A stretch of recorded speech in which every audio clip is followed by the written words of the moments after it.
जय हिंद दोस्तों। स्वागत है आप सभी का जीएस की पाठशाला में। दोस्तों ये यूपीपीएससी, आरओ और एपीएस, ये सभी परीक्षाएं जो भी आपकी आगामी जो भी परीक्षाएं हैं उन सभी के लिए एक ये फैक्ट्स का वीडियो है। ये फैक्ट्स का ये सीरीज चला रखी है, ठीक है। ये इसका तीसरा वीडियो है। अगर आपने 2 वीडियोस नहीं देखे हैं पहले वाले तो देख लीजिए, ठीक है। उसकी लिंक भी दे दूंगा मैं, उसको देख लीजिए। बहुत महत्वपूर्ण महत्वपूर्ण फैक्ट्स हैं, ठीक है।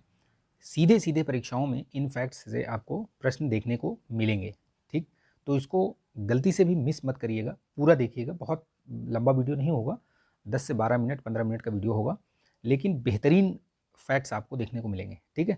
तो इसको देखिएगा, लाइक कीजिएगा, शेयर कीजिएगा, ठीक है। दोस्तों में शेयर कर दीजिएगा और चैनल पर नए हैं तो सब्सक्राइब करके बेल आइकन प्रेस कर लीजिएगा ताकि वीडियो का नोटिफिकेशन वगैरह आपको मिलता रहे, ठीक है। तो चलिए शुरू करते हैं, ठीक है।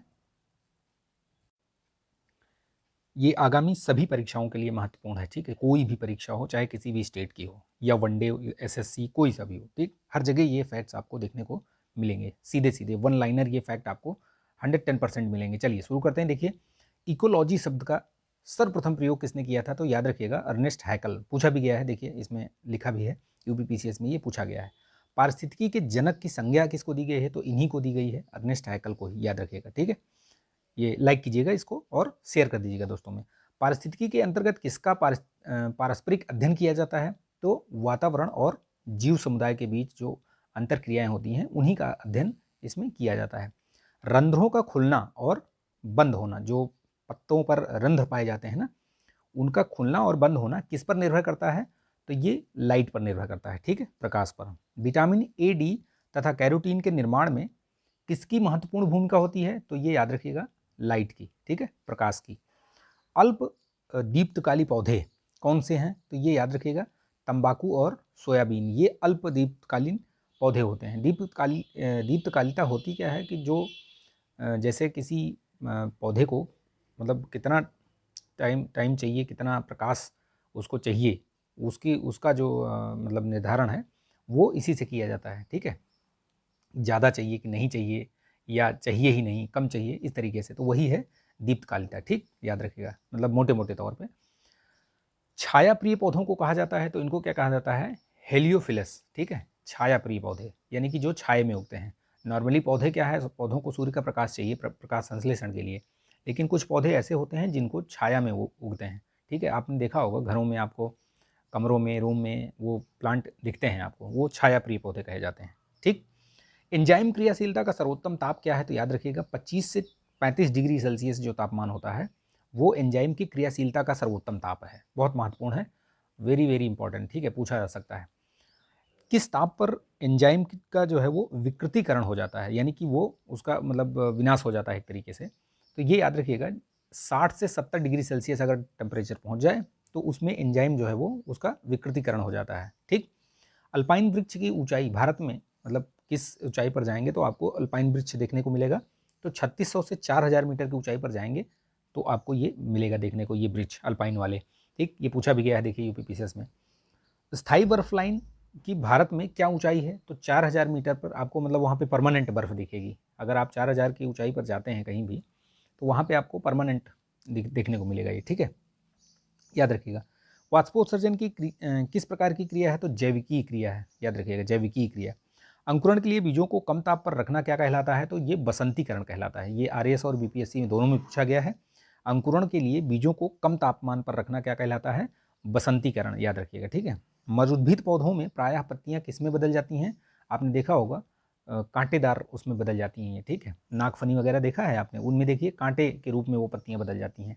क्यों? कि वाष्पोत्सर्जन कम हो सके, क्योंकि पानी भाई रेगिस्तान और ये जहाँ पे इस तरीके का मौसम होता है, जहाँ पे बारिश नहीं होती, वर्षा नहीं होती, वहाँ पर वाष्पोत्सर्जन ना हो, उसके लिए वो पत्तियाँ जो है वो कांटे में बदल जाती हैं, ठीक है। और उनके जो तने होते हैं वो मांसल होते हैं, ठीक। आर्द्रता को किस में मापा जाता है? तो याद रखिएगा, सापेक्षिक आर्द्रता की प्रतिशत इकाई है, ठीक है, आर्द्रता। वनस्पतियों के सड़ने से कौन सी गैस निकलती है? तो मीथेन। आप देखिए कहीं भी जाइए, अगर कोई कहीं पे सड़ी गली वस्तु अगर कहीं पे मतलब कोई चीज़ फेंक दी गई है, जैसे भी है, सड़ गई है, तो वो अजीब सी स्मेल आती है, तो वो कौन सी गैस है? मीथेन गैस है, याद रखिएगा। वायुमंडल में आर्गन गैस जो है, आर्गन गैस कितनी मात्रा में पाई जाती है? तो ये परसेंटेज याद रखिएगा, 0.93%, ठीक है। ये कौन सी गैस है? ये इनर्ट गैस है जिनको बोलते हैं, ठीक है। पौधों के सभी पोषक तत्वों के युक्त कार्बनिक पदार्थ क्या कहलाते हैं? वो ह्यूमस कहलाते हैं। भारत में अवनालिका क्षरण जो गली इरोजन होता है सर्वाधिक कहाँ पर है? तो याद रखिएगा मालवा का पठार जो चंबल घाटी में दिखता है आपको, चंबल बड़े बड़े एकदम बीहड़ खड्ड टाइप दिखते हैं वहाँ पे, तो वही है ये, ठीक है, मालवा का पठार सर्वाधिक प्रभावित क्षेत्र। संसार का सबसे बड़ा लोएस्ट मैदान कहाँ पाया जाता है? तो ये चीन में। निक्षेपणात्मक जो ये होती है ना गतिविधियाँ, ये पवन के द्वारा मिट्टी को उड़ा करके, कण को, मिट्टी के जो कण होते हैं उनको उड़ाकर ले जाकर कहीं निक्षेप बनाया जाता है, तो उसी को लोएस कहते हैं। और वो सबसे बड़ा कहाँ पे है मैदान? तो वो चीन में पाया जाता है। वायु द्वारा उड़कर दूसरे स्थान पर पहुंची मृदा क्या कहलाती है? तो ये वातोड़ कहलाती है, ठीक है। सब सॉइल यानी मृदा के किस संस्तर में पाई जाती है? तो ये संस्तर बी में, ठीक है, ये संस्तर बी में पाई जाती है अधोमृदा, सब सॉइल। मृदा में औसतन कितना प्रतिशत कार्बनिक पदार्थ पाया जाता है? तो ये लगभग 5%, याद रखना, ये छत्तीसगढ़ बीसीएस में पूछा भी गया है।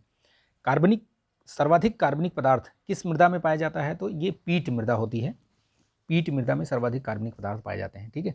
प्राकृतिक ऑक्सीन क्या है बेसिकली? तो ये इंडोल एसिटिक एसिड है, प्राकृतिक ऑक्सीन। ऑक्सीन एक ये मतलब हार्मोन वो है ये, ठीक है, ये पादप हार्मोन है।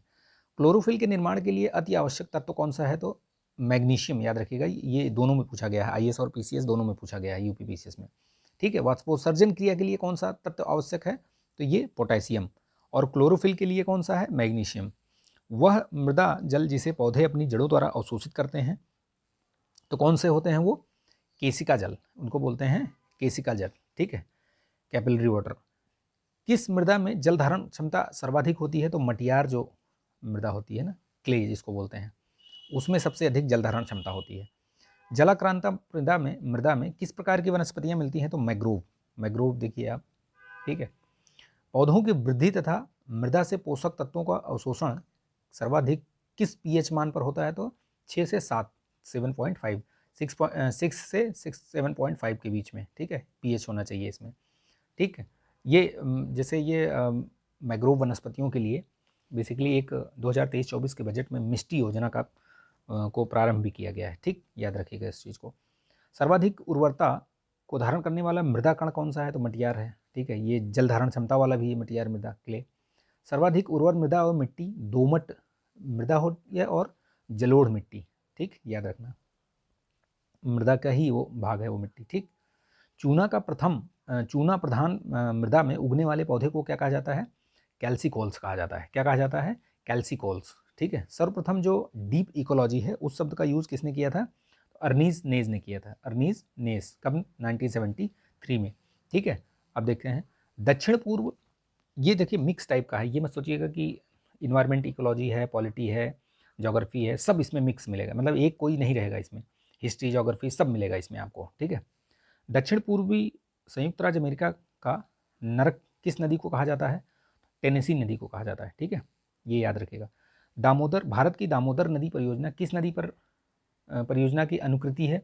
तो टेनेसी नदी, ठीक है, उसी तरीके पे यहाँ पे भी बनाया गया है, जो कि 1940 में वहाँ बना था, तो यहाँ पे भी वही है, ठीक है। दामोदर नदी घाटी परियोजना पहली परियोजना है। विश्व की सर्वाधिक अवसाद का परिवहन करने वाली 2 नदियाँ कौन सी हैं? तो एक येलो नदी है और एक गंगा नदी, दोनों। येलो नदी चीन की है। उत्तर भारत की अर्थव्यवस्था का मेरुदंड किसे कहा जाता है? गंगा नदी को। मिस्र किसकी देन है? तो नील नदी, ठीक है, नील नदी। मिस्र की सभ्यता यहीं पे पली फूली, ठीक है, पली बढ़ी। पश्चिम बंगाल का शोक किस नदी को कहा जाता है? तो दामोदर नदी को कहा जाता है। किस नदी को बिहार का शोक कहा जाता है? तो कोसी नदी को, क्योंकि ये बारिश में जैसे ही बरसात या होता है पानी मतलब अधिक आता है, ये अपने जलमार्ग को मतलब बड़े ही बेतरतीब तरीके से बदल देती हैं और पूरा मतलब बाढ़ का कारण बन जाती हैं, ठीक है। गांव के गांव, फसल के फसल मतलब सब नष्ट हो जाते हैं। किस एक्ट के तहत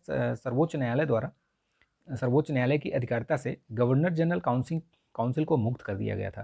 तो याद रखिएगा ये 1781 का जो सेटलमेंट एक्ट आया था उसके तहत, 1784 के पहले ये 1781 का सेटलमेंट एक्ट भी आया था।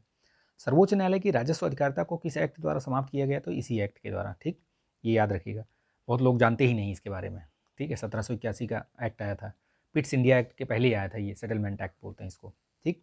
सर्वप्रथम किस गवर्नर जनरल को तथा किस अधिनियम द्वारा गवर्नर जनरल तथा मुख्य सेनापति दोनों की शक्तियां प्रदान की गई? तो जब ये लॉर्ड कॉर्नवालिस आया था, ठीक है, तो 1786 के अधिनियम के तहत ये काम किया गया कि भैया उसको मुख्य सेनापति की भी शक्तियाँ दे दी गई। ठीक, याद रखिएगा। किस अधिनियम द्वारा कंपनी के व्यापारिक एवं राजनीतिक कार्यों को एक दूसरे से पृथक कर दिया गया? तो ये मैं पहले भी बता चुका हूँ। अगर आपने जो प्लेलिस्ट बनी है पॉलिटी वाली उसको देख लें तो सब ये सारी चीज़ें मैंने बता रखी हैं। ठीक है, 1784 के द्वारा, ठीक, act, Pitt's India act. Company के कर्मचारियों पर उपहार लेने का प्रतिबंध भी इसी से लगाया गया था, याद रखिएगा। ठीक है, कंपनी के मामलों में ब्रिटिश सरकार का पहली बार नियंत्रण कब स्थापित हुआ? तो यही है, पिट्स इंडिया एक्ट ही है। पिट्स इंडिया एक्ट के तहत निर्मित बोर्ड ऑफ कंट्रोल का अध्यक्ष कौन होता था? तो ये ब्रिटिश जो कैबिनेट होती थी उसका ही एक सदस्य बनाया जाता था, याद रखिएगा। ठीक है, किस एक्ट के तहत गवर्नर जनरल को अपनी परिषद के निर्णयों को अस्वीकृत करने की शक्ति पुनः दे दी गई और इसे आगे आने वाले गवर्नरों के लिए भी विस्तृत किया गया? तो ये 1793 का चार्टर एक्ट आया था। ठीक है, चार्टर एक्ट। नियंत्रक मंडल के सदस्यों को भारतीय राजस्व से वेतन देने का प्रावधान किस अधिनियम के तहत किया गया? तो यही अधिनियम था जो यहाँ पे बताया मैंने, 1793 का। ठीक है, याद रखिएगा। बहुत लोगों को पता ही नहीं है कि जो ये बोर्ड ऑफ कंट्रोल के सदस्यों को पैसा देने के लिए, मतलब वेतन देने के लिए 1793 में ये प्रावधान किया गया कि राजस्व, भारतीय राजस्व से ही पैसा दिया जाएगा उनको। ठीक है, जो वहाँ से पैसा मिलेगा। ईसाई मिशनरियों को भारत में धर्म प्रचार की अनुमति कब दी गई? तो 1813 के चार्टर एक्ट से।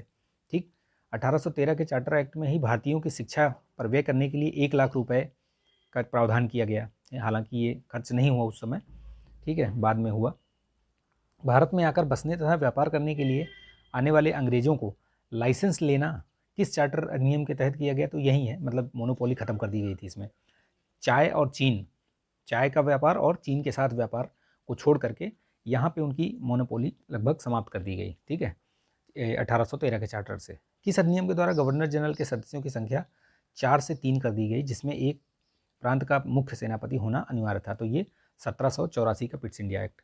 तो ये आई होप कि वीडियो आपको काफ़ी इन्फॉर्मेटिव लगा होगा, जानकारी अच्छी लगी तो प्लीज़ इसको लाइक कीजिएगा, शेयर कर दीजिएगा दोस्तों में। ठीक है, बहुत ही महत्वपूर्ण फैक्ट्स हैं ये, सीधे सीधे आपको आपके पेपर में दिखेंगे। ठीक है, एग्जाम हॉल में आपको दिखेंगे।